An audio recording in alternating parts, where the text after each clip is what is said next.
साबिक वजीर व रुकन असम्बली सिद्दीपेट हरीश राव ने हुकूमत से सवाल किया कि क्या किसी किसान को बारीक किस्म के धान के लिए बोनस मिला। हरीश राव ने कहा कि मिलों के कनेक्शन न होने, खरीदी मराकज कायम न करने और बारदान के बैग्स न देने की वजह से किसानों को परेशानी का सामना है।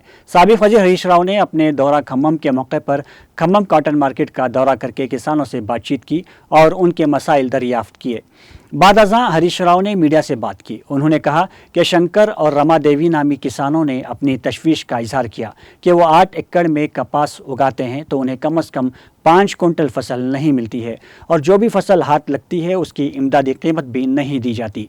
हरीश राव ने कहा कि साल 2021 में जब KCR वजीर आला थे तो कपास 11,000 रुपये में खरीदी गई थी। कांग्रेस हुकूमत में कपास की कीमत निस्फ क्यों कर गई?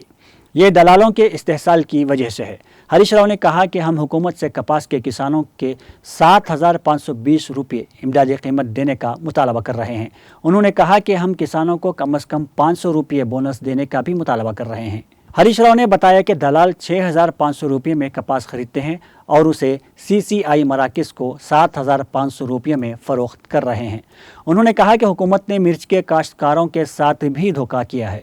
पिछले साल इमदादी कीमत 23,000 रुपये थी, लेकिन इस बार 13,000 रुपये भी नहीं है। हरीश राव ने कहा कि कांग्रेस हुकूमत झूठे वादे करके किसानों को धोखा दिया है, जो एक इंतहाई मायूब बात है।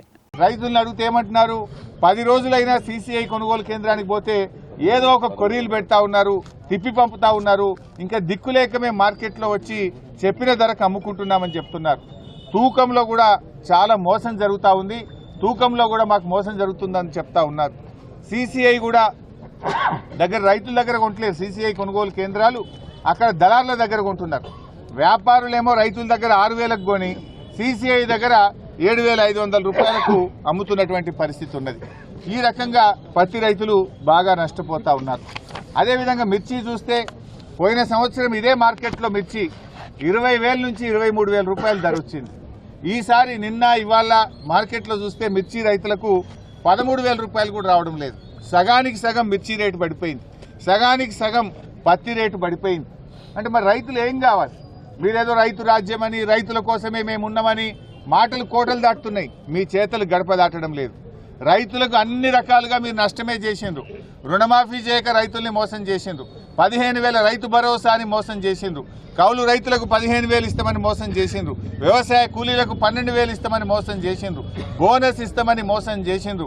అన్ని మాయమాటలు చెప్పి ఇలా రైతుల్ని నట్టేట ముంచింది కాంగ్రెస్ ప్రభుత్వం। మేము అడుగుతున్నాం, మరి మిర్చి ధర ఎందుకు పడిపోయింది? ఏం చేస్తుంది ప్రభుత్వం? మధ్యలో దళారులు బ్రోకర్ల పాలిట అవుతా ఉంది కదా। ఇలా పోయిన సంవత్సరం 23,000 పాడినటువంటి పాట ఈసారి 13,000కి ఎందుకు తగ్గింది? గతంలో 11,000 పోయినటువంటి పత్తి 6,500కి ఎందుకు తగ్గింది? ఈ ప్రభుత్వం నిద్రపోతా ఉందా? ప్రభుత్వం ఎందుకు చర్యలు తీసుకోవడం లేదు అని మేము అడుగుతా ఉన్నాం। మంత్రులేమో చాలా బిజీ ఉన్నారు, జిల్లాలో 3 మంత్రులు ఉన్నారు, ఒకరిపైన ఒకరు